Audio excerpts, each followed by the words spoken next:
श्री विशाल सिंह जी और आज के इस कार्यक्रम में आज भाइयों बहनों भगवान बुद्ध की महापरिनिर्वाण स्थली जनपद कुशीनगर के रामकोला विधानसभा क्षेत्र के इस कप्तानगंज में मुझे भारतीय जनता पार्टी के प्रदेश अध्यक्ष जी को आप सबके साथ संवाद करने का एक अवसर और एक सौभाग्य प्राप्त हुआ है। मैं इसके लिए आप सभी कार्यकर्ताओं का और यहाँ की जनता जनार्दन का हृदय से अभिनंदन करता हूँ, स्वागत करता हूँ।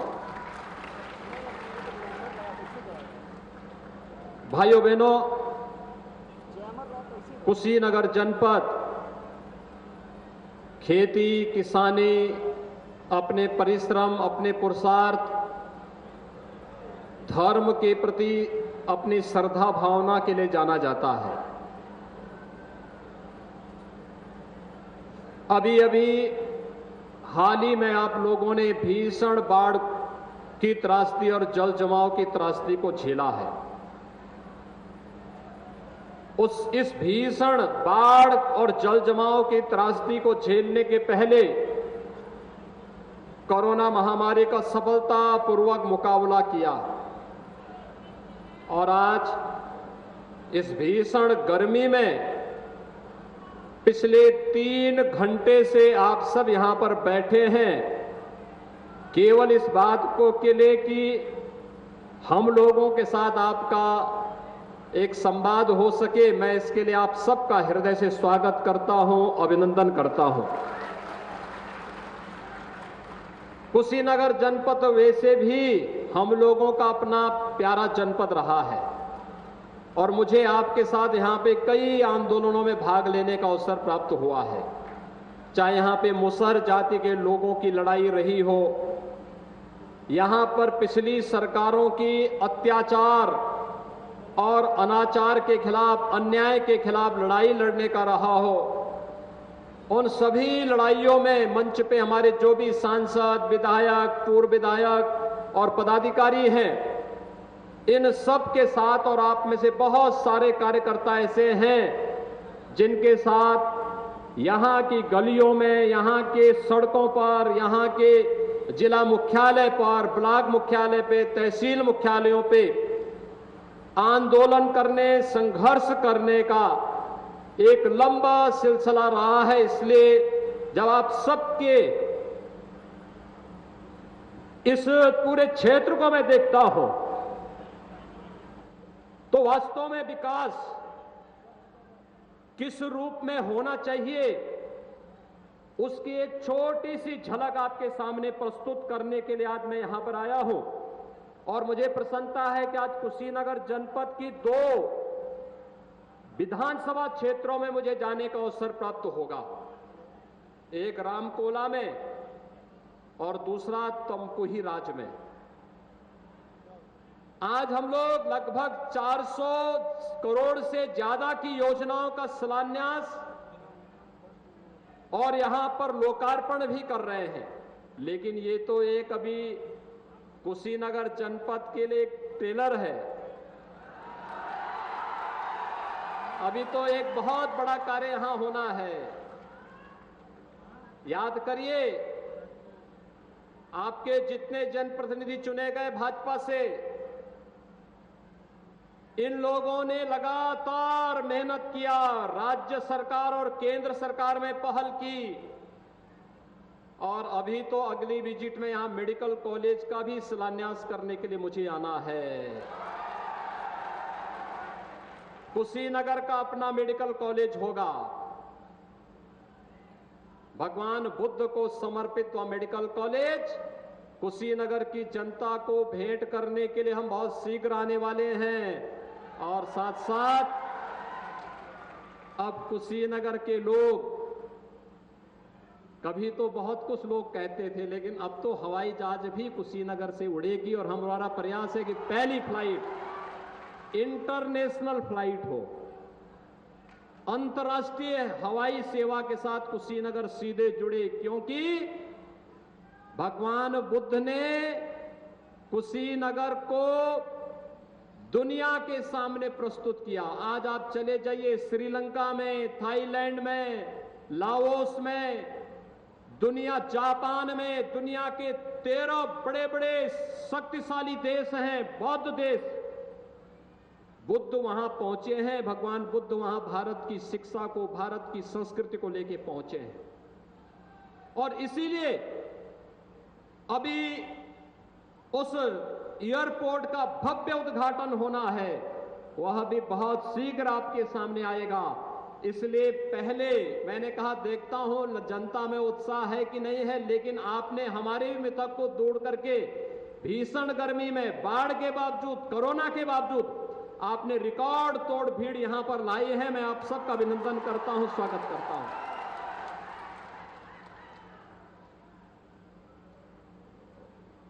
भाइयों बहनों, आज यहां पर जो इस जिले के लिए हम 421 करोड़ की योजनाओं का लोकार्पण और शिलान्यास तो कर ही रहे हैं। अनेक प्रकार की परियोजनाएं हैं। आप देख रहे होंगे ये सितंबर महीना है और 1977 से लेकर के 2017 तक सितंबर माह में कुशीनगर जनपद के 500, 700, 1000 के आसपास बच्चे इंसेफ्लाइटिस की चपेट में आते थे,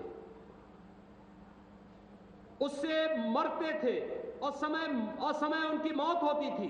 कितनी दर्दनाक मौत होती थी।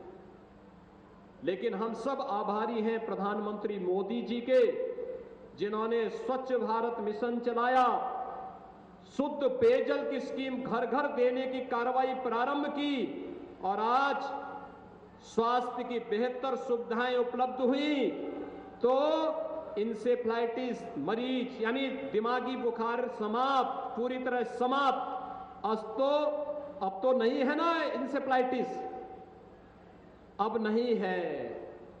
अब यहां का मासूम बच्चा और किसी मां को इस बात के लिए रोना नहीं पड़ेगा कि बीमारी की चपेट में उसका बच्चा आ गया है, क्योंकि अब तो देखभाल करने वाला और पूरे देश को एक अभिभावक के रूप में संभालने वाला देश के अंदर एक यशस्वी नेतृत्व मोदी जी के नेतृत्व में है। प्रधानमंत्री नरेंद्र मोदी जी सही मायने में देश के विकास, देश के राजनीतिक एजेंडे को उन्होंने बदला। जो देश की राजनीति 1947 में जाति, मत, मजहब, क्षेत्र, भाषा और परिवार और वंश तक सीमित थी, प्रधानमंत्री मोदी जी ने उसे गांव के लिए, गरीब के लिए, किसान के लिए, नौजवान के लिए, महिलाओं के लिए, बच्चों के लिए और बिना भेदभाव के समाज के प्रत्येक तबके के लिए पहुंचाया। और आज उसी का परिणाम है कि हर तबके के लोगों को विकास समान रूप से मिल रहा है। विकास सबका, लेकिन तुष्टीकरण किसी का नहीं। और भाइयों बहनों, तुष्टीकरण की राजनीति जब तक देश के अंदर थी तब विकास नहीं था, तब दंगे थे, तब भ्रष्टाचार था, तब अराजकता थी, तब आतंकवाद था, तब अत्याचार था, तब अन्याय था। लेकिन आज सबका साथ, सबका विकास और इसके साथ जुड़ता है सबका विश्वास। भाइयों बहनों, सबका साथ। हर गरीब को शौचालय, क्या शौचालय देने में किसी का चेहरा देखा गया? नहीं, हर गरीब को। राशन मिल रहा होगा ना आप लोगों को? राशन मिल रहा है, मिल रहा है राशन। क्या ये राशन 2017 के पहले भी मिलता था? क्योंकि तब तो अब्बा जान कहने वाले राशन हजम कर जाते थे।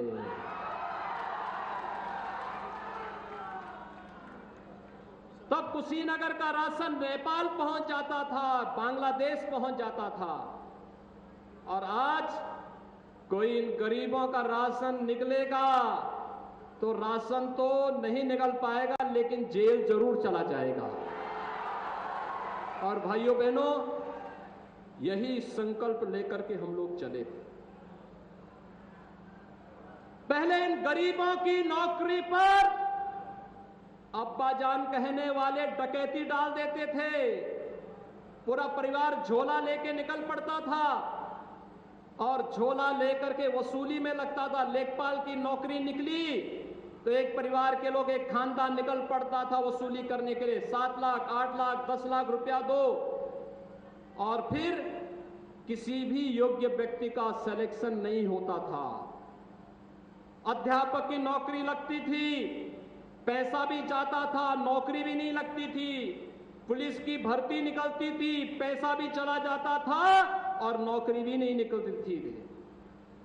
भाइयों बहनों, पिछले 4.5 वर्ष के दौरान 4.5 लाख नौजवानों को नौकरी दी है। 4.5 लाख नौजवानों को। ये महिला आरक्षी जितनी खड़ी हैं सब इसी दौरान भर्ती हुई है। किसी ने सिफारिश की है और किसी ने न पैसा दिया है। हाँ, अब्बाजान कहने वाले बहुत सारे मजनुओं को खूब सबक जरूर सिखा देती है। और इसीलिए मैं आप सबसे कहने के लिए आया हूं, जब बिना भेदभाव के सरकार कार्य करती है तो भाइयों बहनों, विकास सबका होता है, विश्वास सबका जुड़ता है। मैं एक दिन बात कर रहा था, 5,51,000 आवास हमने एक साथ दिए। गृह प्रवेश की कार्रवाई थी। कुशीनगर की एक मुसहर महिला से मैं बात कर रहा था। मैंने कहा आपको मकान मिल गया? उसने कहा बाबा मिल गया। मैंने कहा मुझे कैसे पहचानती है? कहा बाबा आप 16 में हमारे यहाँ आए थे। मैंने कहा कैसे? कहा हमारे गांव, हमारे मोहल्ले में, हमारी बस्ती में भूख से मौत हुई थी। भाइयों बहनों, पिछले 4-4.5 वर्ष के अंदर कुशीनगर क्या पूरे प्रदेश में भूख से एक भी मौत नहीं हुई है। पहले भूख से मौतें होती थी क्योंकि गरीब का अन्न ये लोग खा जाते थे, सपा बसपा के लोग खा जाते थे, ये हजम कर जाते थे। लेकिन आज गरीब को अन्न मिल रहा है, फ्री में राशन मिल रहा है, निराश्रित महिलाओं को पेंशन मिल रही है, दिव्यांगजनों को पेंशन मिल रही है, हर गरीब को सुविधाएं मिल रही हैं। पहले बिजली नहीं मिलती थी, आज तो अगर आंधी तूफान ज्यादा बारिश हुई तो उस दिन भले ही छोड़ दिया जाए, बाकी 16 से लेकर के 24 घंटे बिजली हर जनपद के हर गांव में उपलब्ध करवाने की कार्रवाई हो रही है। भाइयों बहनों, क्योंकि विकास पर सबका समान अधिकार है। जितना विकास पर मेरा अधिकार है, जितना अधिकार विजय दुबे का है, जितना अधिकार अतुल सिंह का है और जितना अधिकार जटाशंकर त्रिपाठी का है, उतना ही अधिकार आपका भी उस विकास पर है। और यही कहने के लिए आज भारतीय जनता पार्टी आपके पास है। मोदी जी ने यही विजन दिया। कुशीनगर किसान बाहुल्य क्षेत्र है, किसानी यहां का किसान मेहनती है, परिश्रमी है। गन्ने की खेती के माध्यम से उसने देश और दुनिया के सामने एक नई मिसाल प्रस्तुत की। केले की खेती, सब्जी की खेती कैसे होनी है, यहां का किसान नई तकनीक के साथ जोड़ करके समृद्धि का मार्ग प्रशस्त करता है। और भाइयों बहनों, ये किसान, क्या इन किसानों को पहले किसान सम्मान निधि का लाभ मिलता था? क्या 2018 के पहले मिलता था? प्रधानमंत्री मोदी जी ने 18 से प्रधानमंत्री किसान सम्मान निधि का लाभ भी किसानों को देना प्रारंभ किया है। आज हर किसान के खाते में साल में 6,000 रुपए आ रहे हैं। किसान अपनी सामान्य आवश्यकताओं की पूर्ति करता है। किसान आज कहीं हाथ फैलाने के लिए मजबूर नहीं है। 2017 के पहले भाइयों बहनों सरकारें थी, गेहूं क्रय नहीं होता था, धान क्रय नहीं होता था। आज किसानों का धान और गेहूं क्रय हो रहा है और पैसा उसके खाते में जाता है। गरीबों का मकान बिना भेदभाव के बन रहा है। बिजली के लिए आपको सांसद विधायक का घेराव करने की नौबत नहीं आती है। और कानून व्यवस्था मजबूत, इतनी मजबूत, पहले जंगल पार्टी पे नियंत्रण नहीं, क्योंकि जंगल पार्टी के लोग ही तो इस सपा बसपा में भर करके वे लोग यही तो डकैती डालने का काम करते थे। लेकिन आज जंगल पार्टी गायब, अपराधी गायब, दंगाई गायब, और नहीं तो हर बार हम देखते थे पडरौना में जब भी जन्माष्टमी का डोल निकलता था दंगा खड़ा हो जाता था। आज तो दंगा नहीं हो रहा है ना? आज दंगा हो रहा है क्या? क्या कोई दंगा कर पाएगा? दंगाइयों को मालूम है ना कि क्या होगा इसके बाद, पूरा घर बार बिक जाएगा फिर।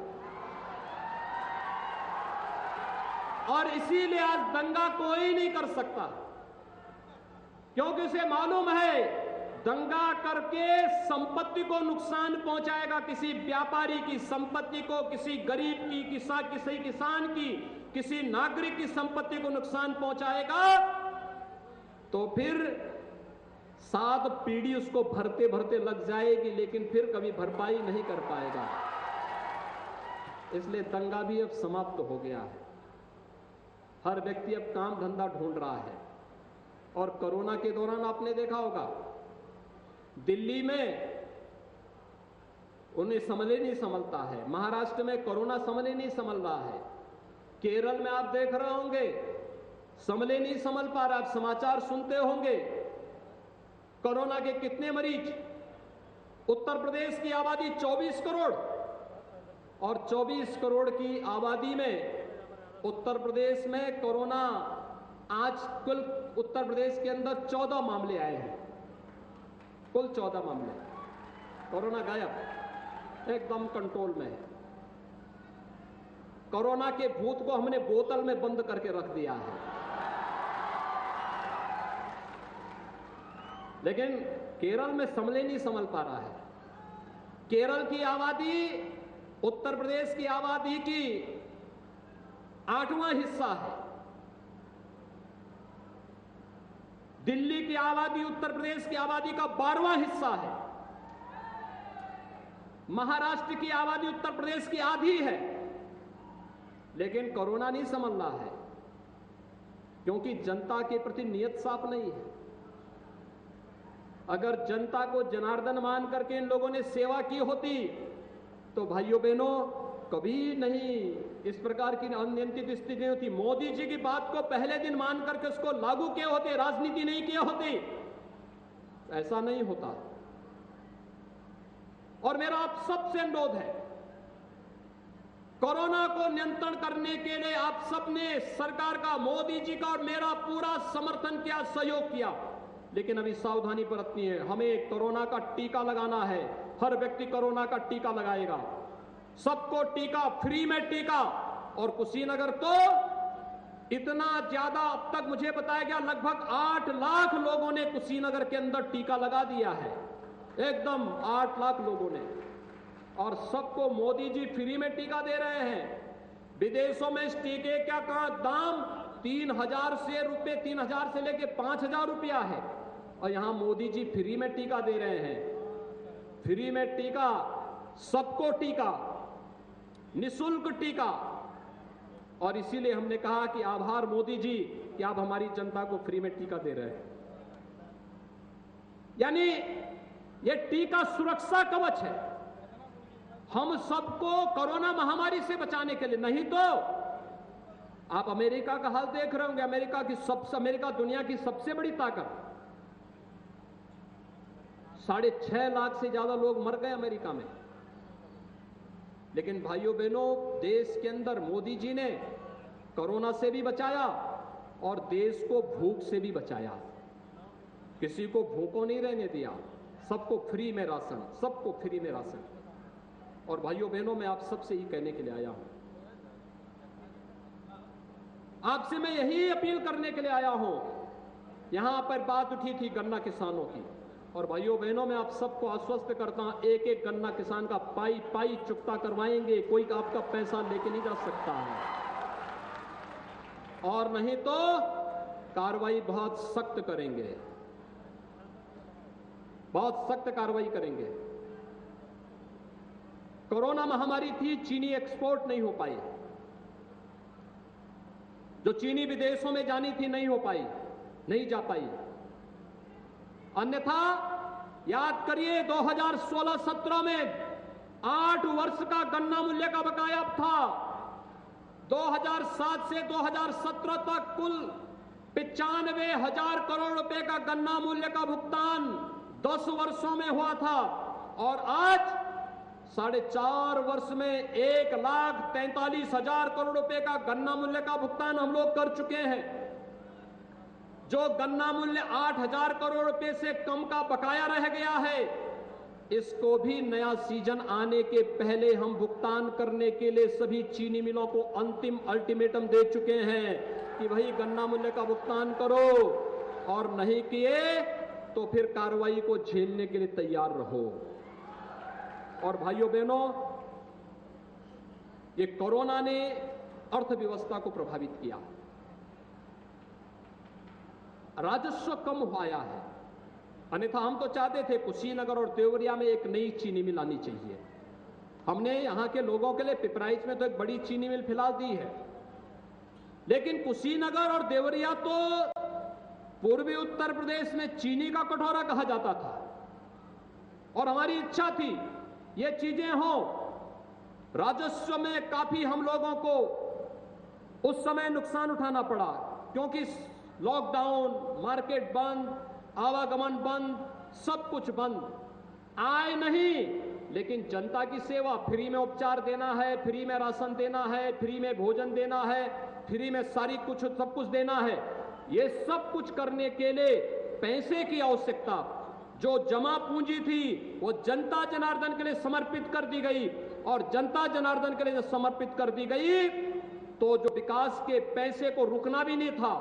सड़क बन रही है, पुल बन रहे हैं, हॉस्पिटल बन रहे हैं, एयरपोर्ट बन रहे हैं, हाईवे बन रहे हैं, पंचायत भवन बन रहे हैं, पेयजल की स्कीम बन रही है। जनता की सामान्य आवश्यकताएं किसी को रुकने नहीं दिया। लेकिन हां, 1 साल 2 साल के लिए चीनी मिलें जो बराबर लगती, पिपराइच में चीनी मिल लगी, मुंडेरवा में लगी, रमाला में लगी, मोदीनपुर में लगी, ऐसे हम चाहते थे कुशीनगर और देवरिया में भी चीनी मिल लगे।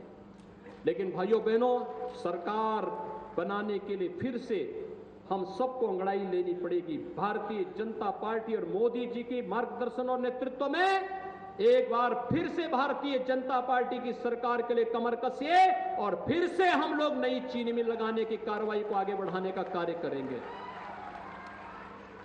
आपको चिंता नहीं करनी है।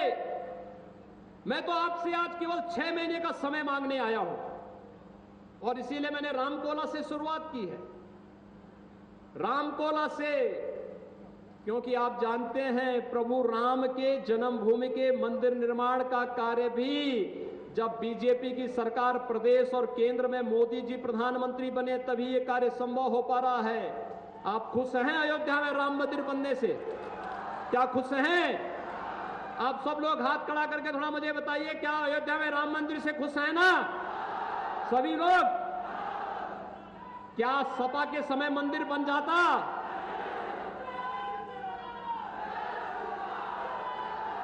क्या कांग्रेस राम मंदिर बनाता?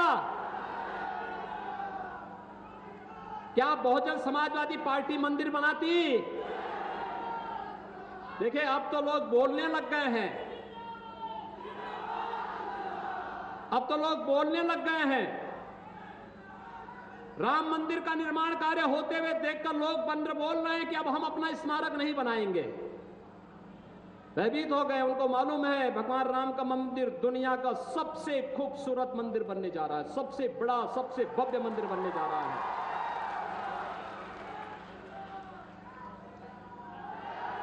क्या राम भक्तों पर गोली चलाने वाले राम मंदिर बनाते?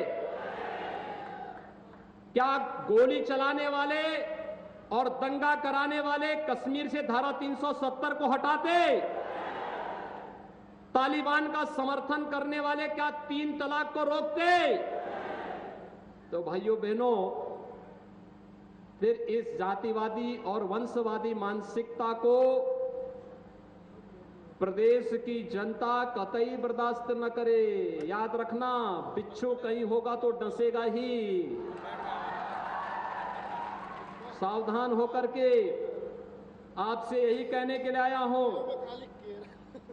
7 वर्ष, 7.25 वर्ष मोदी जी को प्रधानमंत्री के रूप में आपने देखा होगा। न थके, न रुके, न डिगे, न झुके, निरंतर देश के लिए, गांव के लिए, गरीब के लिए, किसान के लिए, नौजवान के लिए, महिलाओं के लिए, समाज के प्रत्येक तबके के लिए कार्य कर रहे हैं। और आज मैं भी आपसे यही अपील करने के लिए आया हूं। मोदी जी की प्रेरणा से, उनके मार्गदर्शन से पिछले 4.5 वर्ष में बिना रुके, बिना थके, बिना डिगे, बिना हटे हम लोगों ने जनता जनार्दन की और प्रदेश की सेवा की है। अगर 4.5 वर्ष बिना रुके, बिना थके हम कार्य कर सकते हैं, कोई अपना पराया नहीं देखा गया। जो प्रदेश का है वो अपना है, किसी के साथ भेदभाव नहीं। तो क्या अगले 6 महीने भारतीय जनता पार्टी के राष्ट्रवादी और विकास के मिशन के लिए आप समर्पित करेंगे? सभी लोग तैयार हैं? कमल का फूल लेकर के जो आएगा वह भारतीय जनता पार्टी का प्रत्याशी, जिसको घोषित होगा कमल के फूल के साथ, वह आपका प्रत्याशी होगा। क्या इस संकल्प लेंगे? यह संकल्प सही मेरे सामने बोल रहे हैं, तय है ना? तो आप सबसे ये अपील करने के लिए अभी से कमर कस करके याद रखना, जीत का मायने तब है अगर आपको लगता है कि मोदी जी ने और योगी जी ने अच्छा काम किया है, तो सभी विपक्षी दलों की जमानतें आने वाले समय में जब्त होनी ही चाहिए। तैयार हैं सभी लोग? दोनों हाथ खड़ा करके बोलेंगे, जय श्री राम, जय जय श्री राम, जय जय श्री राम। बहुत बहुत धन्यवाद। अपने प्रेरणा शोध और अपने मार्गदर्शन के साथ अपने उद्बोधन में हम सभी को